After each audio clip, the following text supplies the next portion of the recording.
Ajak, yang penting itu ajaknya. Meskipun sedikit tapi ajak. Bismillah. Bismillahirrahmanirrahim. Assalamualaikum warahmatullahi wabarakatuh. Alhamdulillahi wahdah, wassalatu wassalamu ala man la nabiyya ba'dah, nabiyina Muhammad sallallahu alaihi wasallam wa ala alihi wa ashabihi wa man tabi'ahum bi ihsan ila yaumiddin.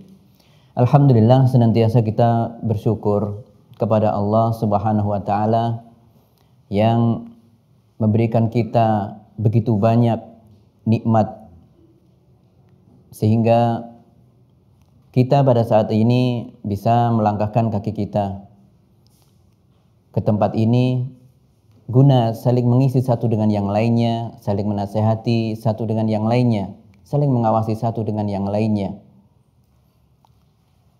Dan ini adalah salah satu bentuk taufik dan rahmat Allah Subhanahu wa taala. Karena dengan cara kita saling menasehati satu dengan yang lainnya, ini bisa menumbuhkan dan meningkatkan keimanan kita kepada Allah Subhanahu wa taala. Dan tak lupa kita kirimkan salawat dan salam kepada Nabi kita Muhammad sallallahu alaihi wasallam yang Allah memberikan titah kepadanya sallallahu alaihi wasallam untuk menyampaikan risalahnya, menyampaikan syariat dari sang pembuat syariat yaitu Allah Subhanahu wa taala untuk disampaikan kepada umatnya. Dan ini adalah salah satu bentuk rahmat Allah, kasih sayang Allah kepada hamba-hambanya, yaitu dengan mengirim para rasul yang melalui lisan para rasul sebagai orang-orang pilihan yang telah Allah tentukan, tersampaikanlah apa yang Allah syariatkan, apa yang Allah inginkan untuk disampaikan kepada hamba-hambanya. Jamaah yang dimuliakan oleh Allah, hari ini kita akan membahas tentang peran dari keimanan. Tema kita hari ini adalah iman mengubah segalanya. Iman ini menjadi hal yang mendasar. Di antara hal yang dapat menentukan diterima atau tidaknya amalan itu adalah harus ada landasan keimanan. Maka tidak ada seluruh amalan kebaikan, apakah itu sholat, zakat, puasa, berbakti kepada orang tua, mengasihi anak yatim, yang anak miskin, orang fakir, itu semuanya tidak bermakna kecuali dengan keimanan. Iman dalam hati bahwasanya ini adalah perintah dari Allah Subhanahu wa taala, sang pemilik syariat. Dan inilah yang disampaikan oleh para utusan-utusannya, para rasulnya melalui kitab-kitabnya. Oleh karenanya iman itu, kalau kita simpulkan sebenarnya makna sederhana iman adalah al-qaulu bil lisan, yaitu pengikraran, pembenaran melalui lisan, yaitu dengan bersyahadat asyhadu an la ilaha illallah wa anna muhammadar rasulullah. Jadi kita melafalkannya dengan membenarkan dalam hati kita, ini membenarkan bukan hanya sebatas lisan, tetapi meyakini dengan betul-betul yakin pada dirinya bahwasanya Allah adalah sesembahan yang berhak, satu-satunya sesembahan yang berhak disembah dengan cara yang benar, sesuai dengan yang Allah inginkan. Dan juga bahwasanya Allah mengutus utusan yang terakhir yaitu Nabiyuna Muhammad sallallahu alaihi wasallam. Maka konsekuensinya adalah kita harus mengimani segala hal yang ada, yang disampaikan oleh Nabi kita Muhammad sallallahu alaihi wasallam. Dan hal terbesar itu adalah Al-Qur'an. Hal terbesar yang dibawa Nabi Muhammad sallallahu alaihi wasallam adalah Al-Qur'an. Di mana kalau kita mengimani dengan sudah bersyahadat, mengimani bahwasanya Nabi kita Muhammad sallallahu alaihi wasallam adalah utusannya yang terakhir, ya, maka kita harus membenarkan apa yang dibawanya. Seluruh hal yang disampaikannya harus kita benarkan. Apalagi yang ada di dalam Al-Quran itu. Di dalam Al-Quran berisi syariat, ajaran, hukum-hukum terkait dengan kisah-kisah hal yang gaib, kisah tentang Nabi Nuh yang jauh-jauh hari itu sudah kita harus imani. Termasuk kisah Nabi Adam, Nabi pertama, makhluk pertama yang Allah ciptakan dengan kedua tangannya. Maka kita harus mengimani itu. Tidak bisa kita menyaksikan mana bukti sejarahnya. Tidak perlu sampai seperti itu. Tidak akan sampai. Mau mencari bahteranya Nuh saja tidak akan bisa itu ya. Butuh waktu, butuh butuh usaha, dan kemungkinan juga bisa tidak tersampai ke sana. Yang artinya adalah kita kaum muslimin harus menerima dengan apa yang dibawa oleh Nabi kita Muhammad sallallahu alaihi wasallam. Kemudian setelah mengimani, membenarkan itu semuanya, maka tidak cukup dengan melafalkan dengan lisan, harus diwujudkan dalam bentuk amalan. Allah memerintahkan kita untuk sholat, maka kita jaga sholatnya, sholat wajibnya, sholat fardunya. Kemudian Allah memerintahkan kita untuk menjalankan ibadah puasa, kita tunaikan ibadah puasa di bulan Ramadan. Allah perintahkan kita untuk bersedekah, menunaikan zakat, kita tunaikan itu semuanya. Dan bahkan perintah terakhirnya adalah untuk menunaikan ibadah haji sebagaimana yang tertuang dalam rukun Islam. Maka inilah iman sebenarnya. Semuanya harus dilafalkan, yaitu bentuk pembenaran kita terhadap apa yang diturunkan oleh Allah Subhanahu wa taala. Kita sampaikan dengan lisan ya, dengan keyakinan, yakin total ya, semuanya benar, dan kemudian diwujudkan dalam bentuk amalan. Jemaah yang dimulakan oleh Allah, inilah landasan keimanan yang harus ada pada setiap manusia. Karena iman ini nanti bisa bertambah, bisa berkurang, bisa meningkat, bisa merosot. Dan inilah nanti yang menentukan keadaan setiap manusia. Apakah ia bisa mengendalikan dirinya atau tidak, semuanya tergantung dengan imannya. Yang artinya begini, iman ini bisa merubah suatu keadaan yang mungkin saat ini dirasakan manusia itu mungkin dalam keadaan sempit, ya, kondisinya sedang tidak nyaman, itu bisa menjadi nyaman dengan keimanan yang meningkat tentunya. Kalau imannya lemah, dia akan putus asa, putus harapan dan sebagainya.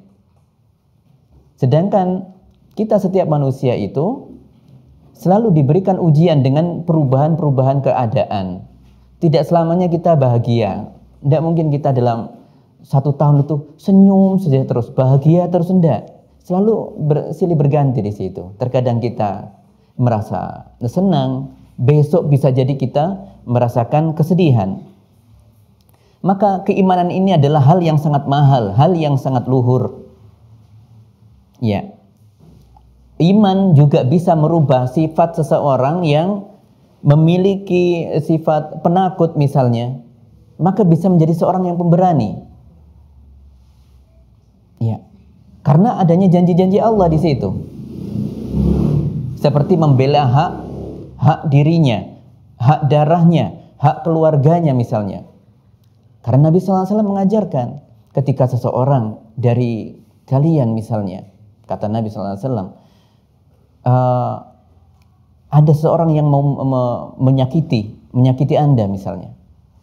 Kemudian engkau harus membelanya. Kemudian sahabat tersebut bertanya waktu itu, kalau saya nanti yang terbunuh bagaimana wahai Rasulullah? Kalau saya dilukai orang atau terancam keluarga saya, kemudian saya membelanya lillahi ta'ala, kalau saya yang jadi korban bagaimana?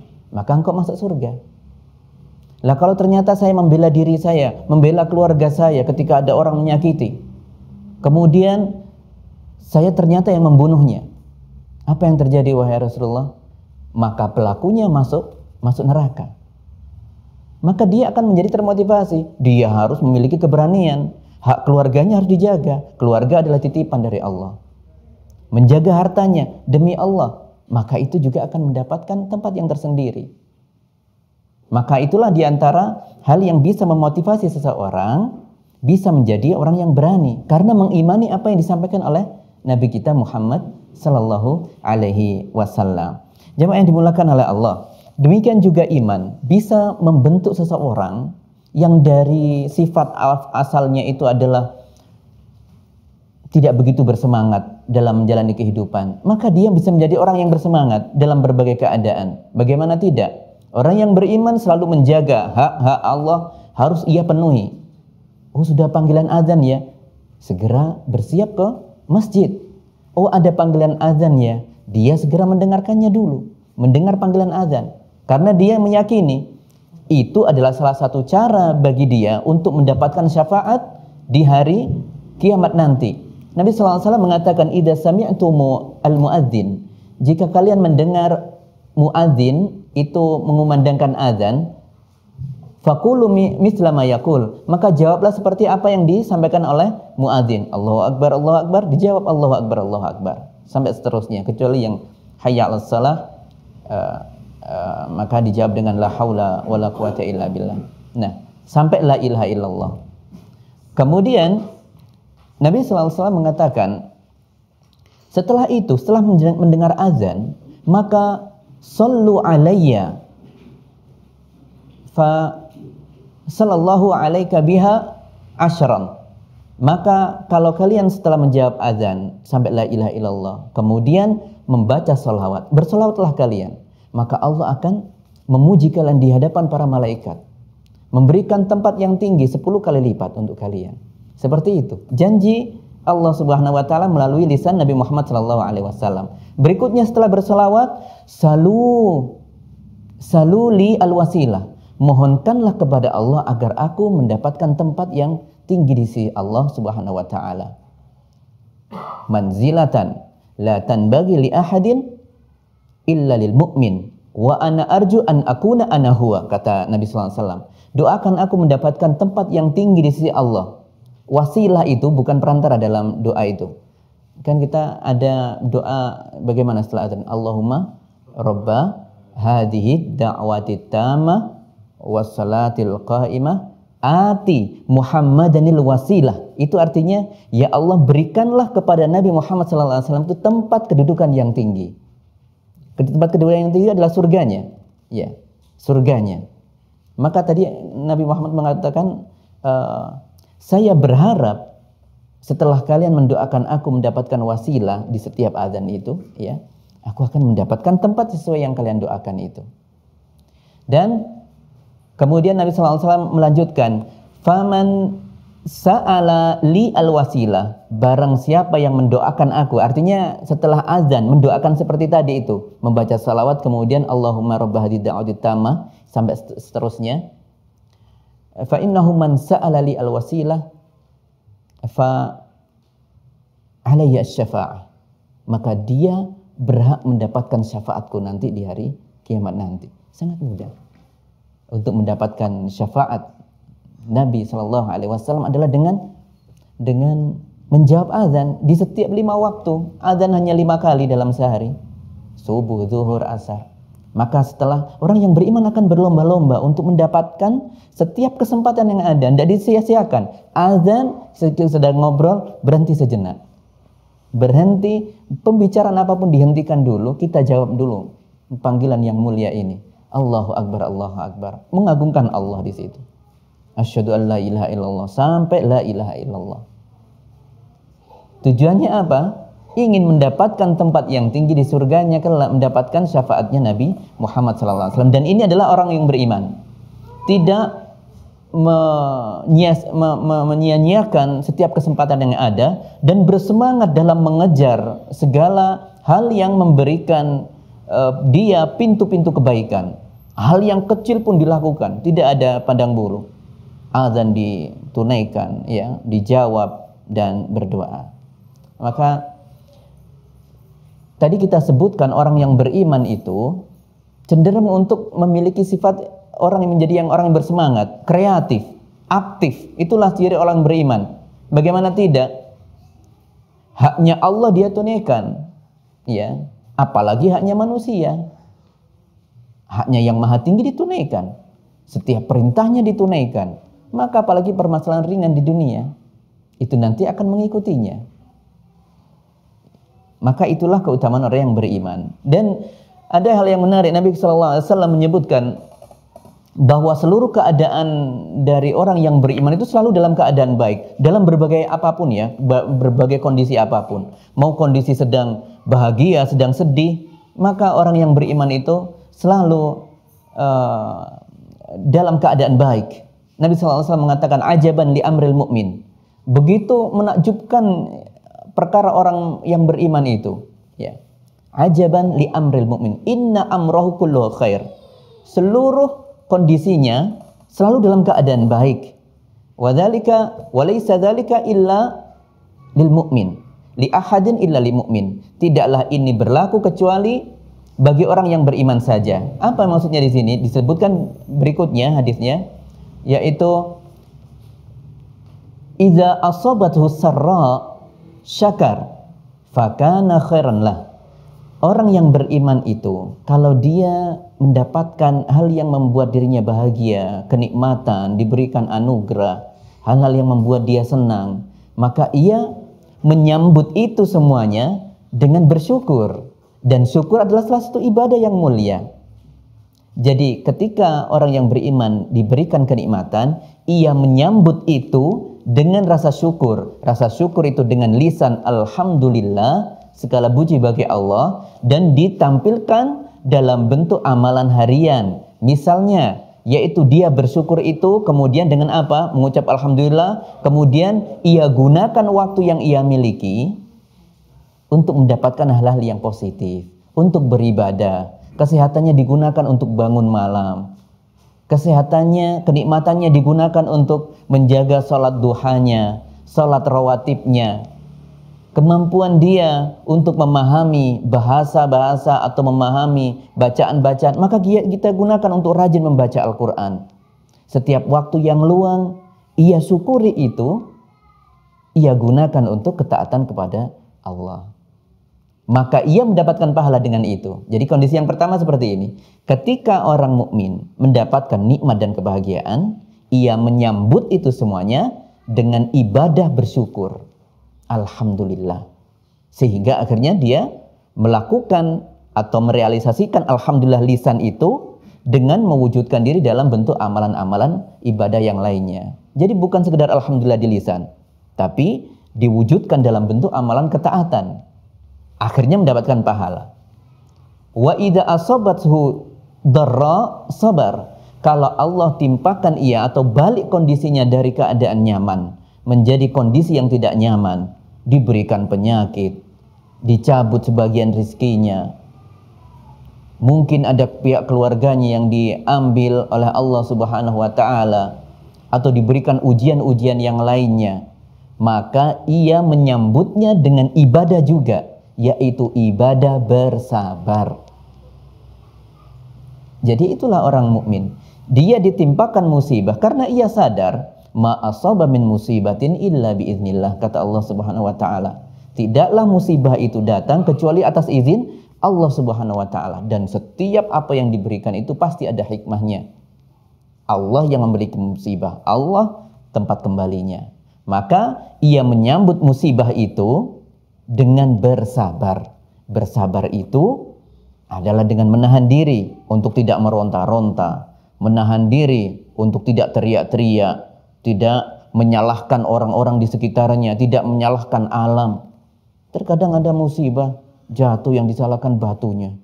Gara-gara batu ini, bagaimana batu mau disalahkan? Ya, tidak perlu menyalahkan batunya. Terkadang menyalahkan orang lain. Gara-gara kamu sih aku jadi jatuh seperti ini. Sudah, tidak perlu menyalahkan. Itu sudah takdir Allah. Hanya perlu yang kita lakukan adalah introspeksi. Ada apa dengan diri kita? Pasti bermuaranya ke situ. Adakah hak Allah yang belum ditunaikan? Adakah batasan-batasan Allah yang kita langgar? Berputarnya di seputar itu evaluasi kita. Nah, jadi orang beriman ketika ditimpakan musibah, ia menyambutnya dengan ibadah sabar, dan sabar itu gandengannya adalah ihtisaban. Ihtisab itu mengharapkan pahala. Mengharapkan pahala. Jadi sabar itu menghapuskan dosa, tapi ia juga harus mengharapkan pahala dari Allah di situ. Maka ujung-ujungnya pahala lagi. Oleh karenanya berputarnya kehidupan orang beriman itu di sini ini. Nikmat, ibadah, pahala. musibah, ibadah, pahala. Semua keadaannya, makanya kaum muslim, kaum orang beriman itu selalu berputar pada kebaikan, pada pahala untuknya. Nah, maka kita dapati orang-orang yang beriman itu banyak yang bersemangat dalam mencari kebaikan untuk dirinya, ya. Setiap ada panggilan azan segera, setiap ada majelis-majelis ilmu, karena hati kita selalu berubah-ubah setiap saat, ya ikhwan. Al-qalbu yataqallab, maka butuh selalu mendapatkan sentuhan. Paling tidak sehari sekali, mungkin mendengarkan ceramah 5 menit yang pendek-pendek, tidak ada masalah. Juga kita membutuhkan siraman bacaan Al-Quran, itu perlu, tidak boleh kita lewati 1 hari pun tanpa membaca Al-Quran. Kita bahasahi lisan kita ini dengan berzikir, dan zikir terbaik adalah membaca Al-Quran. Maka orang yang beriman menjaga itu. Dia berlomba-lomba, bagaimana ya saya bisa memberikan hak Al-Quran ini, ya. Setiap hari membaca Al-Quran, tidak perlu banyak-banyak, yang penting ajak, yang penting itu ajaknya, meskipun sedikit tapi ajak. Ia ikhlas, ia memberikan hak setiap bacaannya, itu adalah hal yang sangat mulia, ya. Di waktu hari Jumat misalnya, orang beriman sadar, orang beriman itu hari Jumat tahu ini masa-masa di antara masa-masa yang penting, maka ia gunakan waktu hari Jumat itu dengan memperbanyak sholawat kepada Nabi, ya, memperbanyak sholawat kepada Nabi. Kemudian di waktu akhir menjelang maghrib, maka ia berfokus berdoa di situ, karena waktu-waktu mustajab adalah di waktu-waktu itu, dan berbagai hal yang lainnya. Termasuk orang beriman itu bersemangat bukan untuk dirinya sendiri, tapi mengajak orang lain dalam kebaikan. Oh, di sana ada kajian, dia ajak ikut. Oh, di sana ayo kita sholat jamaah, mengajak saudaranya, mengajak tetangganya. Setiap ada panggilan azan, diajak dengan baik, tidak dengan memaksa tentunya. Dengan diajak dengan baik, dapat sini dapat pahalanya sekian loh ya. Sekali, 2 kali, 3 kali tidak bosan. Mengajak selalu. Paling tidak pertama kita tunjukkan bahwasanya kita, makanya tidak perlu orang sholat ke masjid itu harus sembunyi-sembunyi biar amalannya tidak ketahui. Merepet-merepet di tembok itu enggak gitu biar tidak ketahuan ke masjid untuk menyembunyikan amal. Tidak bisa. Memang itu syiar. Itu adalah syiar untuk ke masjid. Kalau sedekah bisa kita menyembunyikannya. Sekarang ini sudah banyak fasilitas, misalnya dengan rekening atau dengan tanpa menyebut nama misalnya, itu bisa. Tetapi kalau sholat tidak bisa. Laki-laki sholatnya di masjid 5 waktu. Maka harus memang ambil jalan yang umum memang, sambil syiar memang di situ. Kemudian setelah itu kita juga mengajak orang-orang di sekitar kita untuk mendapatkan kebaikan, yaitu mendapatkan fadilah atau keutamaan sholat berjamaah di masjid 25 sampai 27 derajat. Nah, itu hal yang luar biasa. Kenapa orang beriman mengajak orang lain untuk melakukan ini? Kembali lagi janji Allah melalui lisan Nabi Muhammad SAW. Barang siapa yang mengajak kebaikan, maka ia akan mendapatkan pahala kebaikan seperti orang yang melakukannya. Dulu ceritanya begini, ada Nabi SAW saat itu, ada orang yang menghampiri beliau. Jadi saat itu ada orang menunggangi tunggangannya, kemudian tunggangannya mati. Karena saat itu kendaraannya hanya binatang hidup ya, binatang ya, bukan kendaraan seperti saat ini. Jadi saat itu ontanya itu mati sehingga dia tidak bisa melakukan perjalanan. Maka dia meminta kepada Nabi, wahai Rasulullah, bawalah aku atau bantulah aku, saya tidak bisa melanjutkan safar ini tanpa tunggangan. Sedangkan kita mengenal Nabi SAW adalah kana ajwadan nas, orang paling dermawan itu Nabi SAW. Setiap ada orang yang minta, selama hartanya ada, diminta sampai habis, beliau kasihkan. Nah, dalam kondisi waktu itu, beliau tidak memiliki tunggangan memang. Maka mengatakan dengan apa adanya, wahai saudaraku, aku tidak memiliki apa yang kau inginkan. Tidak bisa aku memberikan engkau tunggangan. Tiba-tiba ada orang lain datang, wahai Rasulullah, saya bisa menunjukkan kepada siapa orang ini bisa minta tolong. Jadi diarahkan kepada orang yang bisa memberikan tunggangan. Akhirnya Nabi bersabda tadi itu, man dalla ala khairin falahu mithlu ajri fa'ilihi. Barang siapa mengajak kepada kebaikan, maka dia akan mendapatkan kebaikan dari orang yang melakukannya. Dalam riwayat yang lain disebutkan man sanna fil islami sunnatan hasanah. Barang siapa yang mengajak melakukan kebaikan fa'umila biha, kemudian ada orang lain yang mengamalkannya, ya. Summa, kemudian ia mendapatkan pahala itu, la yanqusu min ujurihim syai'an. Dia akan mendapatkan pahala seperti yang dilakukannya itu tanpa dipotong sedikit pun. Kan sangat enak. Maka orang beriman bersemangat beramal untuk dirinya maupun orang lain. Inilah hal yang bisa kita ambil dari masalah semangatnya orang beriman. Itu bersemangat untuk dirinya, bersemangat untuk mengajak orang lain dalam kebaikan. Dan bahkan disebutkan, kita pernah sangat familiar dengan hadis ini. Idza mata ibnu Adam atau idza mata al-insanu in qata'a amaluhu illa min thalath. Kalau anak manusia atau ketika manusia itu meninggal, maka seluruh amalannya itu terputus kecuali 3, yaitu yang pertama apa itu? Sedekah jariyah. Sedekah yang ia infakkan, ya, kemudian dan itu masih mengalir terus, ya, misalnya menyumbang masjid, misalnya masjid itu setiap hari diisi sholat wajib, diisi kajian-kajian di dalamnya, maka pahala itu selama masjid itu ada di muka bumi ini dan dimanfaatkan, maka orang yang meninggal itu yang sudah menginfakkan, ya, berapapun yang diinfakkan, maka pahalanya mengalir terus. Kemudian yang berikutnya setelah sedekah jariyah adalah ilmu aw ilmin yuntafa'u bih, yaitu ilmu yang bermanfaat, ya. Seperti yang kita pelajari ilmu Islam, semuanya bermuara kepada siapa? Kepada Nabi kita Muhammad sallallahu alaihi wasallam. Saat ini beliau sallallahu alaihi wasallam mendapatkan panen pahala dari setiap ilmu yang disampaikan dari umatnya ke umatnya, dari satu turunan ke turunan yang lain, dari generasi ke generasi berikutnya sampai hari kiamat nanti. Berapa miliaran orang itu yang melakukan kebaikan melalui ajar Nabi kita Muhammad sallallahu alaihi wasallam. Beliau setiap hari panen pahala terus. Ya. Bagaimana tidak? Nabi sallallahu alaihi wasallam sangat bersemangat, ya, sangat bersemangat untuk mengajari kebaikan, sampai berkata kepada Mu'adz bin Jabal, wahai Mu'adz, sungguhnya inni uhibbuka fillah, sungguh aku mencintai engkau karena Allah. Maka kemudian beliau berpesan, wahai Mu'adz, aku menasihati engkau, jangan pernah kau tinggalkan di akhir salat sebelum salam itu, yaitu doa Allahumma a'inni ala dzikrika wa syukrika wa husni ibadatik. Ya Allah, berikanlah aku, tolonglah aku agar bisa memperbaiki zikirku, bisa memperbaiki ibadahku. Ya. Dan itu kemudian disampaikan kepada satu generasi ke generasi lainnya. Maka berapa orang yang mengamalkan itu akan pahalanya mengalir kepada Nabi Muhammad SAW. Termasuk juga orang tua yang mengajari anaknya kebaikan, mengajari anaknya untuk menjaga sholat wajibnya, laki-laki ke masjid, ya.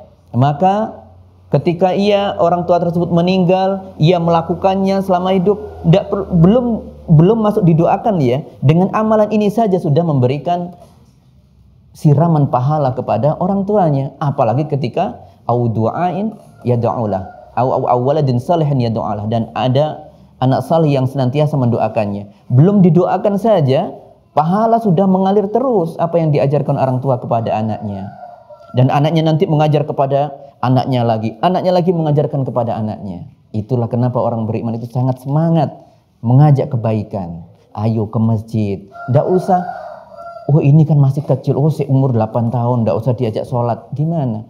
7 tahun perkenalkan sholat, 10 tahun membangkang, berikan pukulan, tapi dengan pukulan yang ghairu mubarrah, yang tidak memberikan bekas, ya, pukulan kasih sayang. Tidak ada kekejaman dalam Islam, tidak ada. Nah, itu dalam rangka mengajak kebaikan. Baik, jamaah yang dimuliakan oleh Allah. Ya. Berikutnya, iman itu tentunya bisa mengubah segala kondisi segala problematika yang dialami oleh manusia itu semuanya pasti akan dilalui dengan baik, semuanya akan dilalui dengan indah. Karena ia sadar itu adalah sebuah ujian atau penghapusan dosa. Ya. Jadi terlebih lagi orang yang beriman kepada rukun yang ke-6, ya, antu'mina bi al-qadar khairihi wa syarri. Jadi iman itu kembali merujuk kepada hadis Umar bin Al-Khattab yang saat itu di siang hari menceritakan kondisi di siang hari orang-orang bermajlis dengan Rasulullah sallallahu alaihi wasallam. Tiba-tiba Jibril datang dengan menyerupai manusia dengan berbaju putih-putih bersih. Orang-orang tidak mengenalnya. Dengan rambutnya hitam tertata sangat rapi. Orang-orang di sekitarnya tidak ada yang mengenalnya. Ini musafir atau bukan? Iya. Karena saking rapinya, tidak ada bekas-bekas safar. Kemudian duduk di hadapan Nabi, kemudian bertanya kepada Nabi beberapa pertanyaan, diantaranya adalah apa itu Islam, apa itu iman, apa itu ihsan. Bahasan kita yang di iman. Ketika ditanya, wahai Muhammad, karena waktu itu Jibril yang bertanya, wahai Muhammad, menyebut langsung namanya. Apa itu iman? Maka Nabi menjawabnya, al-imanu antu'mina billah, engkau beriman kepada Allah, wa malaikatihi, wa kutubihi, wa rusulihi, wa yaumil akhir, wal qadari khairihi wa syarri. Ada 6 rukun iman. Ya, rukun iman ada 6. Dan ini memang Jibril diutus oleh Allah untuk bertanya. Ini bukan Nabi Muhammad tidak tahu, tapi untuk mengajarkan orang-orang di sekitarnya. Jadi mereka para sahabat itu yang mengajari langsung adalah malaikat Jibril. Ya. Engkau beriman kepada Allah, kepada utusan-utusannya berupa malaikat. Kemudian beriman dengan kitab-kitabnya. Ada 6 kitab. Suhuf Ibrahim, Suhuf Musa, Taurat, Zabur, Injil, dan Al-Quran. Diimani itu semuanya. Kemudian warusulihi, percaya dengan rusul-rusulnya. Nabi, jumlah rasul yang kita ketahui ada 313. Jumlah Nabi ada 124.000. Tapi yang wajib kita ketahui ada 25 rasul yang sudah Allah sebutkan namanya. Kita harus imani dengan apa yang dibawa oleh mereka. Kemudian yang berikutnya kelima adalah beriman kepada hari akhir. Hari akhir itu, hari akhirat maksudnya adalah masa awal perpindahan kita dari alam dunia menuju barzakh. Barzakh itu adalah akhirat pertama. Ya, itu adalah pintu masuknya di situ. Jadi orang beriman harus percaya dengan adanya pertanyaan-pertanyaan di dalam kubur, tentang azab dan nikmat di dalam kubur, di dalam alam barzakh.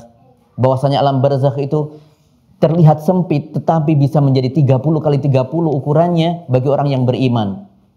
Adapun bagi orang kafir, orang yang fajir, maka itu bukan hanya sesempit itu tapi justru meremukkan tulang-tulang mereka. Tetapi itu perkara gaib. Kadang orang tidak percaya, saya dibuktikan, saya dibuka di kuburannya, oh tidak ada azabnya. Ini bukan perkara itu, perkara ini perkara gaib. Ada hal yang Allah berikan pengetahuan kepada manusia, ada hal yang masih dirahasiakan oleh Allah. Perkara ini, oh berarti tidak benar yang dikatakan orang Islam itu. Masa kuburan katanya ada azabnya, ada ditiupkan api neraka panasnya, mana buktinya? Tidak ada. Beritahu ke mereka yang mengatakan seperti itu. Kau punya ruh, kau percaya tidak bahwasanya ruh itu adalah sumber kehidupan? Ruh dicabut, mati. Iya. Kau kenal dengan ruh, kau bisa melihat nggak ruhmu? Itu saja. Ruh yang dekatnya dengan kita itu tidak pernah terpecahkan dari dulu sampai sekarang dan sampai akan datang nanti, tidak pernah terpecahkan masalah ruh. Ilmu pengetahuan mencoba memecahkannya. Dulu ada namanya ilmu psikologi, ilmu jiwa. Dalamnya itu mau membahas itu juga. Tidak bisa manusia membahas itu, tertutup, akhirnya kan berubah. Ilmu psikologi sudah tidak beralih, tidak fokus ke ilmu jiwa, fokus ke ilmu mental akhirnya. Bagaimana keadaan mental seseorang. Tidak bisa membahas masalah ruh, tidak bisa. Ya, terlebih lagi perkara gaib ya. Nah, jadi seperti itu. Maka sekali lagi jemaah yang dimuliakan oleh Allah, orang yang beriman sekali lagi ketika ditimbakan musibah dalam keadaan apapun, problematika yang ada, ia menyikapinya dengan baik, tidak pernah menyalahkan orang-orang di sekitarnya, selalu kembali ke introspeksi pada dirinya. Oleh karenanya iman itu menjadi pendorong utama bagi seseorang untuk beramal baik, ya, menjadi pendorong utama untuk beramal baik. Dan ketika itu terjadi, maka seluruh keadaan dia akan berubah. Seluruhnya pasti akan berubah. Orang yang temperamental, kalau dia mengenal Allah dengan baik, dengan benar, mengenal ajaran yang dibawa oleh utusan-utusan Allah, ya, terutama utusan yang terakhirnya tentunya kita berada di masa itu, yaitu Nabi Muhammad SAW, maka dia akan menjadi orang yang penyabar, orang yang mudah marah, emosional, ya. Kemudian ketika tahu bahwasanya itu adalah hal yang tercela dalam Islam, ya, kita diperintahkan untuk bersabar, untuk menahan diri dalam berbagai keadaan, maka dia akan menjadi orang yang berangsur-angsur pasti akan dengan taufik Allah dan hidayahnya menjadi orang yang penyabar. Jemaah yang dimulakan oleh Allah, di sini hari ini saya akan membacakan ada sebuah buku yang menarik sebenarnya di sini, dari tulisan Syekh Abdul Razak. Judulnya Asbabu Ziyadatil Iman wa Nuqsani, sebab-sebab bertambahnya iman dan berkurangnya. Saya akan meringkas saja dalam waktu yang ada ini insya Allah.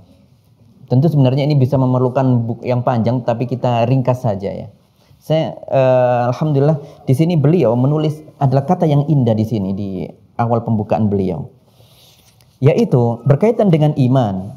Beliau mengatakan, tidak diragukan bahwasanya iman itu memiliki kedudukan yang mulia, kedudukan yang agung, kedudukan yang tinggi, dan dia adalah hal terpenting, hal terwajib secara mutlak. Oleh karenanya umat manusia, ya, hamba-hamba Allah harus mengedepankan ini, harus memberikan perhatian yang tulus, yang perhatian yang maksimal terhadap peran dari keimanan ini.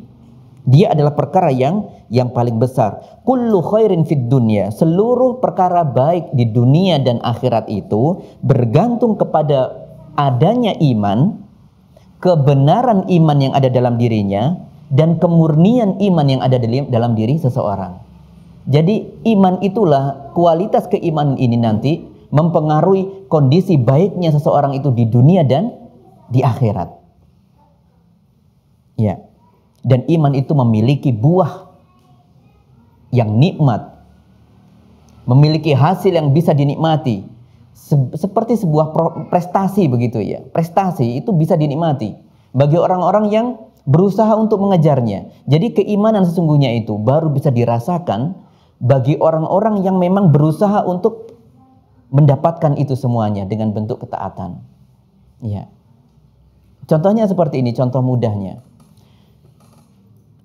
Hamba Allah yang diberikan taufik oleh Allah pada dirinya, misalnya seseorang dibukakan atau diberikan hidayah dan taufik untuk bisa ke masjid saja ya, 5 waktu ke masjid. Kemudian bahkan ia datang sebelum waktunya, artinya bahwasanya dia masih bisa melakukan sholat rawatib di dalamnya. Dia membiasakan untuk menjaga rawatibnya.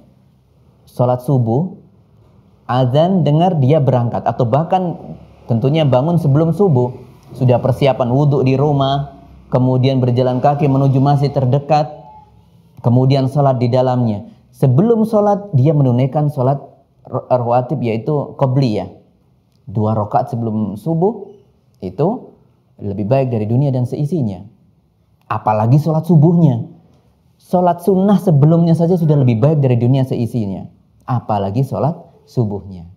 Kemudian di waktu zuhur, dia menjaga 4 rakaatnya sebelum zuhur. Kemudian 4 rakaat zuhur, baru setelahnya 2 rakaat atau 4 rakaat setelahnya. Dia menjaga itu sampai isya juga seperti itu. Ba'diyahnya dijaga setiap saat. Dia sudah mengusahakan itu. Awal pertama melakukan itu berat atau tidak? Ada rasa berat. Terlebih lagi ketika ada cuaca dingin. Wah, apalagi ini sedang musim-musimnya ini. Subuh, subhanallah, sampai terkadang 19 derajat, 18 derajat. Masjid itu terasa jauh sekali di mata itu. Ya. Pegang air itu subhanallah, sampai harus nunggu air hangat dulu, cari alasan ini dan itu, cari rukhsah. Oh, ini dingin kan, pakai tayamum aja ya. Berlebihan itu. Ya. Padahal ya masih diterima sebenarnya. Dia memaksakan, bahwasanya orang yang memaksakan diri dalam dingin, maka pahalanya tentu jauh lebih besar daripada yang tidak. Ya. Maka kemudian ia menjaga itu. Sudah menjaga, melanggengkan ini. 5 waktu ke masjid. Rawatibnya dijaga. Suatu hari ketika Allah timpakan uzur, apa yang terjadi? Misalnya Allah berikan udzur berupa sakit misalnya, atau sedang melakukan safar di sana misalnya, jauh. Kemudian kita tidak ikut sholat jamaah. Apa yang terjadi di dalam hati itu? Bergejolak tidak? Bergejolak. Itu berarti dia sudah merasakan nikmatnya iman. Tersentuh dengan keimanan itu, meninggalkan kewajiban, meninggalkan hal yang mulia di sisi Allah, kemudian ia meninggalkan satu saja sholat sholat rawatib, bukan sholat wajibnya berjamaah, sholat rawatibnya saja tertinggal, rasanya subhanallah. Berat sekali. Terkadang ada itu sampai orang ketika di safar itu, saya kok iman ya meninggalkan sholat rawatib saya ya gitu. Maka dia pun segera ke masjid sebelum sholat wajib, dia sholat menjaga rawatibnya. Meski demikian sebenarnya Allah juga sebenarnya memberikan rukhsah memang. Sebenarnya memberikan rukhsah bahwasanya, dan Allah mengatakan, Nabi SAW mengatakan, innallaha yuhibbu an tu'ta rukhasuhu kama yuhibbu an tu'ta azaimuhu. Allah itu mencintai hamba-hambanya yang mengambil rukhsah-rukhsah yang Allah berikan, keringan-keringanan itu, sebagaimana Allah mencintai hambanya ketika dia melakukan kewajiban-kewajibannya. Jadi silakan diambil sebenarnya itu. Allah mencintai kok. Allah tahu itu kebiasaan yang dilakukan kok, ya. Maka kita ambil, tapi terkadang bergejolak dalam hati kita ya. Eman ya, jadi itu seperti itu. Sama dengan orang perempuan misalnya. Perempuan juga seperti itu. Ketika ada masa uzur, ada masa haid, ada masa nifas, ya, dalam rutinitas bulanannya harus terpotong untuk tidak menjalankan sholat. Itu apa yang terjadi dalam hatinya? Kalau iman sudah dalam dirinya pasti ada rasa, iya. Tapi ini adalah ya memang tabiatnya harus seperti ini, ya, keadaannya harus seperti ini. Maka saya harus menerimanya. Tetapi pasti ada rasa tidak enak, itu pasti ada. Berarti itu nikmatnya iman sudah datang. Termasuk ketika kaum muslimat yang hadir di sini, ya, misalnya menjaga auratnya dari orang-orang di luar dirinya, ya, menjaga dari yang bukan mahramnya. Ketika tiba-tiba ada perempuan ini, misalnya ada seorang wanita di rumahnya, dia sedang tidak memakai hijab misalnya, tidak menutup auratnya, ya, yang bagian kepala, atau mungkin masih tidak memakai hijab mungkin, ya. Karena memang di rumah tidak ada orang, tiba-tiba ada orang asing masuk. Kemudian dia, perempuan itu, kalau merasakan nikmatnya menerapkan ajaran agama Islam ini, dia sudah terbiasa menjaga auratnya dari orang yang tidak halal darinya, maka ia segera berlari pasti ketika melihat orang masuk. Lari, mempersiapkan diri, kemudian menutupi auratnya dengan serapat-rapatnya. Baru menemui ada apa seperti itu. Itu artinya apa? Bukan kemudian itu santai-santai saja, ada orang, oh iya, enggak. Tetapi dia justru segera memperbaiki dirinya. Itulah yang dimaksud di sini. Maka iman itu memiliki pengaruh yang luar biasa. Dan ini terjadi pada orang-orang terdahulu dari kaum generasi terbaik umat Islam, yaitu para sahabat, para tabi'in, ya, dan yang setelahnya. Kemudian saya membacakan apa yang dinukil oleh Syekh Abdul Razak dalam kitabnya ini. Berbagai perkataan dari para sahabat radhiyallahu anhum ajmain. Semoga Allah meridhoi mereka semuanya. Dan kemudian kepada orang-orang tabi'in yang setelahnya. Dan kemudian beberapa perkataan imam. Salah satunya adalah Imam Al-Auza'i, ya. Tetapi di sini saya akan bacakan satu persatu dulu. Ini hal yang semoga bisa menambahkan kita bersemangat untuk meningkatkan keimanan kita. Karena memang iman itu meningkat dengan ketakwaan, dengan amal saleh, dan nanti dia jatuh iman itu dengan kemaksiatan, dengan dosa. Semakin dosanya semakin besar tentunya, keimanannya semakin merosot pastinya. Nah, perkataan pertama adalah dari sahabat Umar bin Al-Khattab radhiyallahu anhu. Beliau kalau bertemu dengan sahabat-sahabat Nabi di situ berkata, "Halummu nasdadu imanan." Kemarilah engkau semuanya, kemarilah. Kita saling mengingatkan, kita tambah iman kita. Jadi memang mengajak orang-orang ketika bertemu, mungkin sedang longgar, sedang luang, sini loh, mampir-mampir dulu sini. Bukan ngajak ngopi atau apa, tidak, ngobrol gosipin orang, bukan. Pertama yang diingat, nazdadu imanan. Ayo kita tambah iman kita, saling menasihati, ya. Bukan dengan hal-hal yang buruk, mencercah orang, menyebutkan aib orang lain, tidak perlu. Dan ini hal yang paling enak di sini kita lihat dan kita sambungkan dengan apa yang kita pernah bahas dulu. Almar'u ala dini khalilihi. Seorang itu bergantung dengan agama temannya. Artinya dengan temannya yang baik, maka ia akan terbawa kepada hal yang baik. Seperti Umar bin Al-Khattab. Sangat beruntunglah orang-orang yang hidup di zamannya Umar bin Al-Khattab radhiyallahu anhu. Diajak, duduk sini, duduk. Kita tingkatkan keimanan kita. Sangat nyaman dengan ucapan seperti itu. Kemudian sahabat berikutnya adalah Abdullah bin Mas'ud radhiyallahu anhu.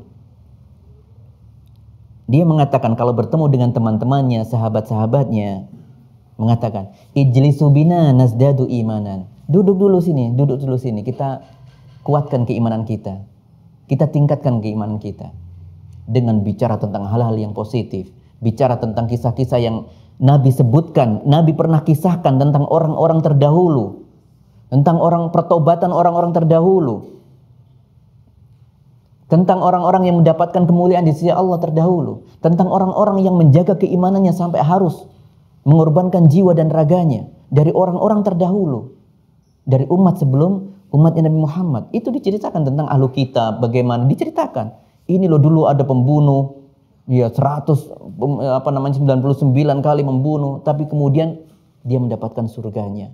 Kenapa? Karena setelah itu dia memiliki komitmen untuk meninggalkan perbuatan itu. Dia bertobat dengan tobatan nasuha dan belum melakukan amalan kebaikan apapun di perjalanan diambil nyawanya. Belum melakukan kebaikan apapun itu. Masih dalam ingin mewujudkan ingin mencari tempat yang baik untuk hijrah, ingin memperbaiki dirinya, ingin ke suatu negeri di mana dia nanti bisa bertemu dengan orang-orang yang semuanya ahli ibadah. Mereka sangat perhatian dengan ibadahnya, mereka sangat memperhatikan ketakwaannya. Di tengah perjalanan meninggal, masuk surga. Dan cerita-cerita itu tentu akan membangkitkan kepada kita semuanya. Tidak boleh putus asa dalam bertobat. Seperti itu, pintu tobat selalu terbuka. Nah, kemudian oleh karenanya Ibnu Mas'ud, dan ini mungkin bisa kita tiru di sini, beliau sering berdoa, Allahumma zidni imanan wa yakinan wa fikhan. Ya Allah, tambahkanlah kepadaku keimanan, tambahkanlah kepadaku keyakinan, tambahkanlah kepadaku ilmu pengetahuan tentang agama tentunya, ya. Itu yang dikatakan Ibnu Mas'ud, sering berdoa ini, Allahumma zidni imanan wa yakinan wa fikhan. Dan Allah Subhanahu wa taala selalu memerintahkan hamba-hambanya itu tidak pernah meminta, ya Allah zidni malan, tambahkan hartaku, tidak. Pasti urusannya dengan perkara akhirat. Rabbi zidni imanan. Ini perkataan Ibnu Mas'ud. Belum lagi dalam firman Allah mengatakan wa qul rabbi zidni ilman. Katakanlah, ya Allah wahai Rabbku, tambahkanlah ilmu kepadaku. Rabbi zidni ilman. Itu yang diperintahkan oleh Allah kepada hambanya. Bukan berarti harta itu tidak penting. Ada hal yang jauh lebih penting dari itu, yaitu perkara yang kaitannya dengan ketakwaan. Berikutnya Mu'adz bin Jabal radhiyallahu anhu mengatakan, ijlisu bina nu'minu sa'ah. Duduklah ke sini. Kita tingkatkan keimanan kita. Kita membaca Al-Quran, berzikir. Ya. Kemudian barulah mereka setelah bermajlis, kemudian beraktivitas yang lainnya. Nah, dan orang-orang, para sahabat, kebiasaannya dulu, itu kalau seusai majlis seperti ini, atau majlis meskipun tidak seperti ini, di jalan, ngobrol-ngobrol, saling menguatkan keimanan. Ya. Itu yang biasa mereka lakukan adalah membaca surat Al-Asr. Wal asri, demi masa, innal insana lafi khusrin. Seluruh manusia itu semuanya dalam keadaan merugi, illal ladzina amanu, kecuali orang yang beriman, wa amilus salihati, dan orang-orang yang beramal salih, wa tawasau bil haq, dan mereka saling menasihati dalam kebenaran, wa tawasau bis sabar, dan saling menasihati dalam kesabaran. Duduk seperti ini di majelis ini membutuhkan kesabaran. Kesini ada tantangan-tantangan. Oh iya jauh ya, oh iya capek ya, tapi ditembus saja. Sabar, tahan dirinya untuk tidak mengikuti itu. Sama dengan ke masjid, sama dengan menjalankan bersedekah dan yang lainnya. Tadi dikatakan seluruh manusia dalam keadaan merugi, ya. Apalagi orang yang fajir, mengakhiri kehidupannya dengan amalan buruk. Padahal hanya terlalaikan amalan-amalan kebaikan darinya saja itu sudah membuatnya menyesal. Oleh karena Nabi SAW ketika suatu hari melewati sebuah pemakaman, lama marra Nabi Muhammad SAW, kemudian beliau berkata ketika melewati kuburan, "Man sahibu hadzal qabr?" Ini kuburannya siapa ini? Kemudian sahabat menjawab, "Qalu fulan, ini punyanya fulan." Maka Nabi SAW mengatakan, "Wallahi rakaatani, 2 rakaat itu ahabbu ilaihi min baqiyati dunyakum." Seandainya ia diberikan kesempatan hidup lagi, ya, dia 2 rakaat saja itu jauh lebih berarti daripada sisa kehidupan dunia kalian ini semuanya. Karena memang orang yang memang meninggal tidak bisa kembali lagi untuk melakukan sholat. Hal yang paling disesalinya tentunya itu. Mungkin sholatnya kurang, mungkin sholatnya tidak bisa tertunaikan dengan baik, mungkin banyak tidak kekhusyuannya. Ya, mungkin banyak hal-hal yang terlalaikannya. Baru ihdinas siratal mustaqim, bahkan baru maliki yaumiddin sudah mikirnya kemana-mana. Terkadang kan begitu kita sholat itu. Nah, kita semuanya muqassirin, kita semuanya banyak yang lalai dengan ini. Setan itu memang besar perannya. Nah, orang yang meninggal itu ketika meninggal, hal yang dibutuhkan adalah bersujud kepada Allah. Oleh karenanya, orang yang meninggal kalau ditawari kehidupan, apa yang diinginkan? Pasti ia ingin menyisihkan waktu yang ada meskipun setengah jam saja dihidupkan kembali. Dia akan sujud terus di situ, akan menjalankan sholat itu pastinya. Bukan ingin. Tidak ada orang ketika setelah dikubur misalnya ditawari kebaikan, kehidupan, kamu dikasih 30 menit untuk hidup. Apa yang lakukan? Wah, aku tak nemui keluargaku dulu. Tidak ada mikir itu. Aku tak mau, bisnisku belum selesai dulu di dunia. Tidak mungkin masalah bisnis lagi dibicarakan. Masalah pertaniannya tidak mungkin. Pasti yang diinginkan adalah sholatnya. Inna awwala ma yuhasabu yaumal qiyamati as-salat. Hal yang pertama kali dinilai, dihisab di hari akhir nanti adalah sholatnya. Oleh karenanya banyak orang menyesal ketika meninggal dunia itu. Ya. Maka orang yang beriman tidak akan menyia-nyiakan waktu yang ada kecuali untuk peribadatan. Baik. Kemudian saya memotong ada perkataan yang lainnya sekarang dari seorang tabi'in. Kalau tadi dari sahabat, sekarang dari tabi'in, yaitu Alqamah bin Qais An-Nakhai radhiyallahu anhu. Dia adalah salah satu tabi'in besar. Ya. Kalau bertemu dengan teman-temannya, ia mengatakan, "Imshu bina nazdad imanan." Jalanlah dengan kami agar kita sama-sama menguatkan iman kita. Dan ini kita bisa mengambil faedah di antaranya. Mintalah nasihat kepada orang yang saleh. Minta, tolong nasihati. 1 kalimat, 2 kalimat. Yang itu bisa memotivasi diri kita. Butuh siapapun dari kita. Semua dari kita itu sangat lemah. Siapapun, tidak terkecuali. Orang saleh membutuhkan dari orang yang lainnya, sama. Intinya kita itu sama membutuhkan saling memberikan masukan satu dengan yang lainnya. Ya.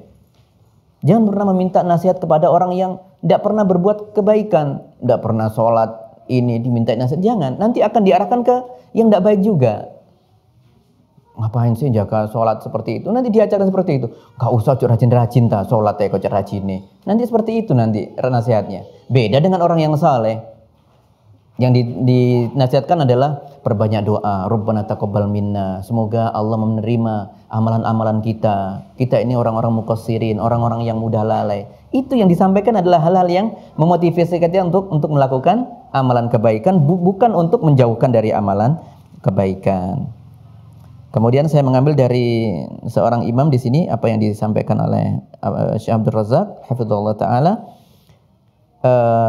Ini adalah perkataan Imam Ahmad bin Hanbal, yaitu salah satu imam mazhab, ya, ada Imam Hanafi, Imam Syafi'i, Imam Malik, Imam Syafi'i, kemudian Imam Ahmad bin Hanbal. Di sini pernah beliau ditanya, apakah iman itu bisa bertambah atau berkurang? Maka ia menjawab, ya betul. Iman seseorang itu bahkan bisa setinggi langit di angkasa sana, ya, sampai 7 langit sana, bisa menembus sana. Dan juga bisa juga serendah di tempat terendah di bumi ini, di bumi yang ketujuh. Nah, yang artinya keimanan itu bisa maksimal setinggi-tingginya, bisa rendah serendah-rendahnya, seperti prestasi dalam kita belajar itu ya, di dalam lingkungan akademis misalnya, di sekolah misalnya, di kutab misalnya. Seorang akan berusaha menjadi seorang pribadi yang baik, tidak mengikuti ajakan temannya yang bolos-bolosan ya, seperti itu. Dia menjadi orang yang rajin bersemangat untuk menghafalkan Al-Quran, menghafalkan ayat-ayat Allah, menghafalkan hadis-hadis Nabi Sallallahu Alaihi Wasallam. Dia bersemangat, maka mereka akan mendapatkan keimanan yang tinggi dengan cara seperti itu. Dan iman itu tentu membuat orang semakin waspada. Ia semakin takut dengan siksanya Allah Subhanahu wa Ta'ala. Baik. Kemudian ada 10 menit sisa nanti insyaallah. Faktor-faktor sekarang yang dapat atau hal-hal yang dapat menyebabkan naiknya atau meningkatnya keimanan seseorang. Beliau hafizahullah taala mengatakan yang pertama adalah, sebab utamanya adalah ta'allumul ilmin nafi', mempelajari ilmu yang bermanfaat. Ilmu yang bermanfaat itu hanya merujuk kepada yang semuanya di dalamnya harus ada qala Allah wa qala Rasulullah, yaitu semuanya yang ada di dalam kitab Allah, Al-Quran, dan apa yang disabdakan oleh Nabi Sallallahu Alaihi Wasallam. Semuanya harus berkiblat kepada situ. Semuanya pasti harus berkiblat kepada situ. Maka itulah ilmu yang bermanfaat, ya. Dan orang yang menuntut ilmu, selalu memperbarui keilmuannya, itu mendapatkan tempat yang tinggi di sisi Allah, sebagaimana janjinya Subhanahu wa ta'ala, yarfa'illahu alladhina amanu minkum walladhina utul ilma darajat. Allah mengangkat derajat orang-orang yang beriman dan orang-orang yang memiliki keilmuan. Pengajarnya, pendengarnya, sama semuanya mendapatkan tempat yang tinggi di sisi Allah Subhanahu wa ta'ala. Ilmu itu yang pertama, di sini masih dirincikan. Ilmu yang pertama itu adalah yaitu dengan membaca Al-Quran dan mentadabburinya. Jadi ilmu yang bermanfaat beliau jabarkan. Yang pertama dari ilmu yang bermanfaat itu adalah melalui yang pertama adalah induknya, yaitu dengan membaca Al-Quran dan mentadabburinya. Ibnul Qayyim Al-Jauziyah rahimahullah ta'ala mengatakan Quran itu memiliki 3 hak, ya. Bahwasanya yang pertama itu baca, ya, dibaca, kemudian ditadabburi, dan yang ketiga diamalkan. Maka dari yang pertama saja sudah mendapatkan pahala. Paling tidak kita biasakan menjaga bacaan Al-Quran kita. Setiap habis sholat fardu, ada 5 waktu sholat fardu. Setelah sholat fardu bisa kita membaca 2 lembar. Nanti Isya sudah 1 juz. 30 hari komplit. Selesaikan. Dibiasakan itu, kita memohon taufik dan rahmatnya Allah. Semoga Allah membimbing kita untuk melakukan ini. Menjaga bacaan Al-Quran kita. Setiap sehabis sholat 5 waktu. Minimal 2. Ini aja yang rutin aja. 2 lembar. Nanti pada Isya sudah 1 juz. Kemudian kita luangkan waktu juga untuk memilih surat yang pendek-pendek saja. Yang sering kita baca di sholat. Dan kita mempelajari tafsirnya. Ada kajian banyak tafsir, ada buku tafsir banyak. Misalnya Al-Fatihah, apa sih penjelasan Al-Fatihah itu, intinya apa? Itu harus kita pahami betul sehingga ketika kita membaca Al-Fatihah dalam sholat kita, karena tidak mungkin sholat itu lepas dari Al-Fatihah, maka kita akan bisa menghayati sholat itu. Termasuk suratnya, tidak usah yang panjang-panjang. Baca Al-Ikhlas, Qul Huwallahu Ahad, apa penjelasannya itu? Kita dengarkan kajian tafsir tentang Al-Ikhlas itu, sampai kita memahami betul isi maknanya. Maka kita sholat berulang-ulang menggunakan Al-Ikhlas tidak apa-apa, karena kita bisa di situ menghayati betul isinya. Nanti kita kan bertahap, tidak mungkin seorang bisa mendapatkan ilmu itu satu waktu sekaligus. Itu tidak mungkin. Jadi harus memang dengan pemahaman. Meskipun tanpa memahami saja sudah pahala. Ini pahalanya yang dijanjikan. La naqulu alif lam mim harfun. Alif lam mim itu bukan 1 huruf hitungannya, ya. Walakin naqulu al-alifu harfun wal lamu harfun wa mimu harfun. Alif itu 1 huruf, lam itu 1 huruf, mim 1 huruf. Setiap 1 harf itu mendapatkan satu pahala, dan satu pahala satu kebaikan itu dilipatkan sampai wal hasanatu bi asyri amsalihha. Setiap kebaikan itu dilipat gandakan minimal 10 ila sab'ati du'fin, sampai 700 kali lipat. Maka kita membaca alif lam mim saja sudah 30 kebaikan untuk kita. Bagaimana kalau Al-Fatihah? Bagaimana kalau Al-Ikhlas? Bagaimana setelah Al-Fatihah ada surat Al-Baqarah yang begitu panjang? Bagaimana dengan Ali Imran? Bagaimana dengan An-Nisa? Bagaimana dengan Al-Maidah? Dan seterusnya dan seterusnya. Bagaimana kalau kita 2 lembar dalam sehari?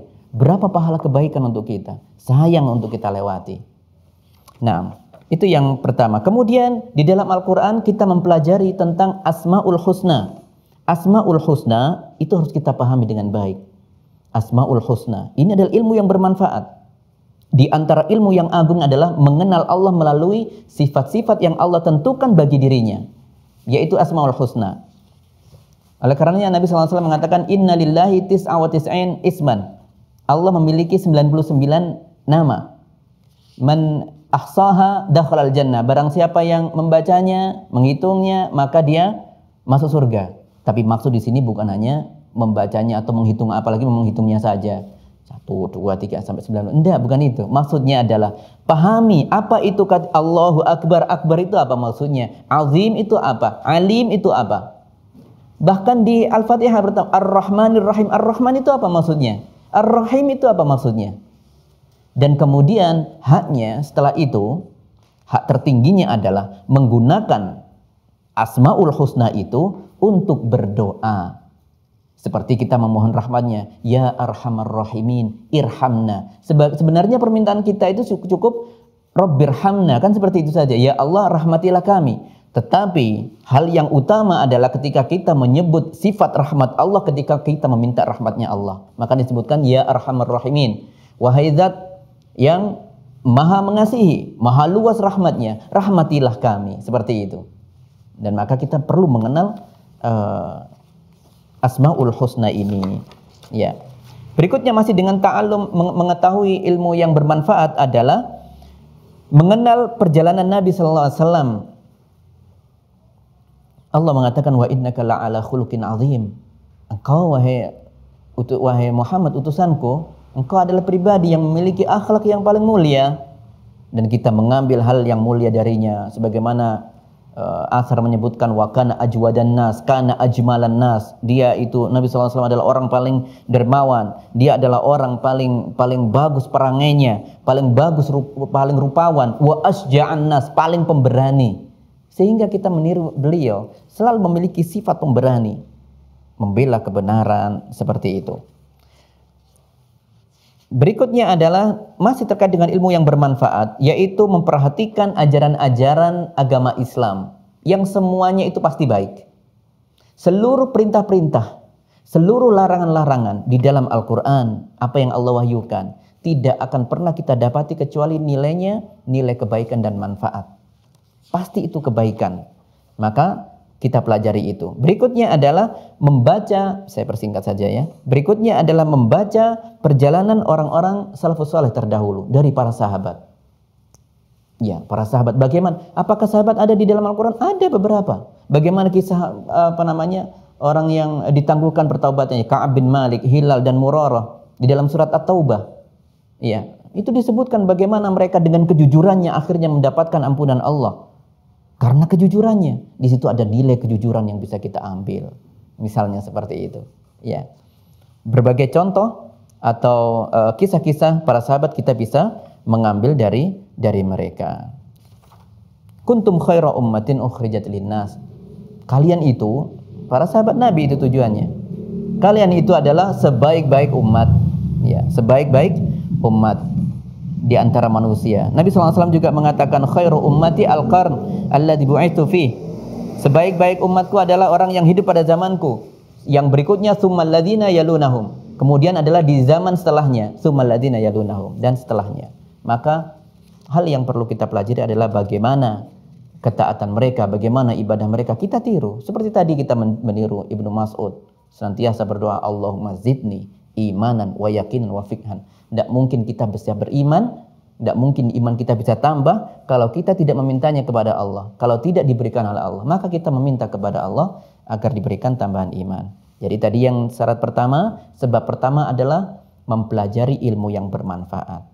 Sebab yang kedua adalah memperhatikan ayat-ayat kauniyah, yaitu apa yang terjadi di dalam alam semesta ini. Bagaimana ya angin kok bisa tertib ke sini? Bagaimana kok bisa hujan silih berganti? Kok bisa di sana hujan, kok di sini tidak ya? Kok di sini hujannya deras, kok sana tidak ya? Itu perlu kita pikirkan. Pasti ada yang mengaturnya di situ. Pasti ada yang memerintahnya. Nah, pasti ada. Bahkan di sebuah ayat disebutkan afala yanzuruna ilal ibili kaifa khuliqat. Apakah kalian tidak memperhatikan bagaimana terjadinya atau onta itu diciptakan? Wa ila samai kaifa rufi'at, bagaimana langit itu ditinggikan. Wa ila aljibali kaifa nusibat, bagaimana gunung itu ditancapkan di bumi ini. Wa ilal ardi kaifa sutihat, dan bagaimana bumi itu kok dihamparkan dengan luas ya, sehingga orang-orang bisa mudah mencari rezeki. Iya. Jalan bisa rata, bisa ditembus oleh orang-orang, bisa dilalui. Bagaimana kalau setiap jengkal itu duri-duri semuanya, maka tidak bisa dilewati. Iya. Itu pasti ada yang mengaturnya. Maka kita harus melihat ke sana. Dan yang ketiga adalah bersungguh-sungguh dalam beramal saleh. Bersungguh-sungguh dalam beramal saleh. Ini penyebab ketiga naiknya iman. Bersungguh-sungguh untuk menjalankan amalan saleh yang fardu ataupun sunnah. Tidak ada kata-kata itu enggak wajib kok, enggak usah. Enggak wajib itu enggak usah dikerjakan. Kata-kata seperti itu dihilangkan. Karena Nabi sallallahu alaihi wasallam mengatakan, la yazalul abdu yataqarrabu ilayya, kata Allah dalam hadis qudsi disebutkan dalam sabda Nabi sallallahu alaihi wasallam, hambaku masih senantiasa mencoba mendekatkan diri kepadaku bin nawafil, dengan amalan-amalan sunnahnya, hatta uhibbahu, sampai aku mencintainya karena amalan nawafilnya, karena amalan-amalan sunnahnya. Wa idza ahbabtuhu, kalau aku sudah mencintai hambaku ini, maka pendengaranku ya, atau pendengaranku menjadi pendengarannya. Artinya di sini adalah maka pendengarannya dia aku pasti akan awasi. Penglihatannya aku akan awasi. Jalan langkah kakinya aku akan selalu awasi itu. Ya. Sehingga maksud di sini adalah orang yang menjaga amalan-amalan sunnahnya akan mendapatkan penjagaan dari Allah Subhanahu wa ta'ala. Jadi yang fardu dikerjakan, yang wajib, yang fardu dikerjakan, yang sunnah juga mendapatkan perhatian. Ya. Maka ada tiga. Jadi sementara ada tiga ada saja itu. Adapun kebalikannya, ya tentu orang yang jahil, yaitu orang yang tidak memiliki keilmuan, dan itu adalah ketidaktahuan itu menyebabkan turunnya iman. Ya. Jadi kebalikan dari tiga ini, maka itulah hal-hal yang mendapatkan menjadikan orang itu nilai keimanannya berkurang. Wallahu a'lam bishawab. Jadi ada tiga perkara tadi besar ya. Ta'allumul ilman nafi, yaitu mempelajari ilmu yang bermanfaat, dan ilmu yang paling bermanfaat itu pasti induknya adalah membaca Al-Qur'an dan mentadabburinya serta mengamalkan. Ya. Setelah ta'ammul setelah itu apa? Ada lagi kemudian mempelajari sirah Nabi, datang setelah Quran, mengenal asma Allah. Makanya butuh kajian yang membahas tentang Asmaul Husna. Ya, memahami Asmaul Husna dengan baik nanti bisa akan meningkatkan kualitas keimanannya.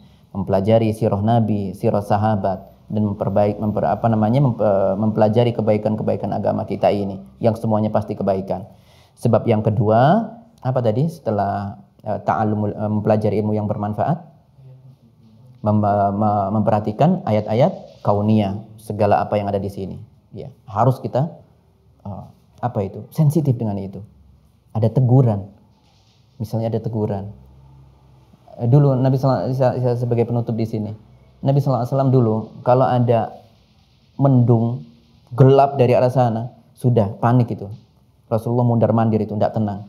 Sampai Aisyah bertanya, wahai Rasulullah, kenapa engkau? Apa kau tidak tahu? Itu awan yang gelap itu akan mendatangi kita, dan kita tidak tahu di balik awan itu azab atau nikmat. Karena bukankah orang-orang terdahulu ada yang diazab dengan adanya gumpalan awan, yaitu kaum kaum Ad yang membantah mengingkari Nabi Hud. Ya, itu mereka di waktu kekeringan kemudian ditimpakan didatangkan gumpulan awan yang gelap, dikiranya hujan. Oh, ini pasti hujan karena kita masang paceklik ya gitu. Ternyata itu adalah azab bagi mereka yang menghancurkan tubuh mereka, yang memutar-mutar diri mereka di dalam angin itu, di tempat angin yang dingin, yang keras, dipontang-pantingkan selama 7 hari 8 malam. Tidak berhenti-berhenti. Oleh karenanya mereka berjatuhan. Hancur semuanya, kepalanya hancur. Seluruh ususnya keluar semua isi perutnya. Seperti itu. Oleh karenanya ketika ditanya Aisyah tadi, kalau ini nanti berubah menjadi cuma hujan saja, maka Nabi pun akhirnya menjadi tenang, tidak panik lagi, atau tidak gusar lagi, seperti itu. Dan yang ketiga terakhir sebab ketiga adalah apa itu? Bersungguh-sungguh dalam mengamalkan amalan saleh. Nah, baik, saya rasa demikian ayyuhal ikhwah. Semoga Allah berikan kemudahan jalan kepada kita semuanya untuk meningkatkan keimanan kita. Semoga Allah bukakan, ya, kita memohon kepada Allah agar dibukakan pintu-pintu amalan kebaikan kepada kita semuanya. Itu yang paling utama, dan kita juga harus berusaha bersungguh-sungguh di dalamnya. Baik. Alhamdulillah, kita tutup ya pertemuan ini dengan kafaratul majlis. Subhanakallahumma wa bihamdika asyhadu an la ilaha illa anta astaghfiruka wa atubu ilaik. Wal 'asri innal insana lafi khusr illa alladziina aamanu wa 'amilus shalihati wa tawashaw bil haqq wa tawashaw bis sabr. Wassalamualaikum warahmatullahi wabarakatuh. Donasi dakwah Malang Mengaji. Ayo ambil bagian untuk dakwah melalui rekening berikut ini bersama umat berbagi manfaat.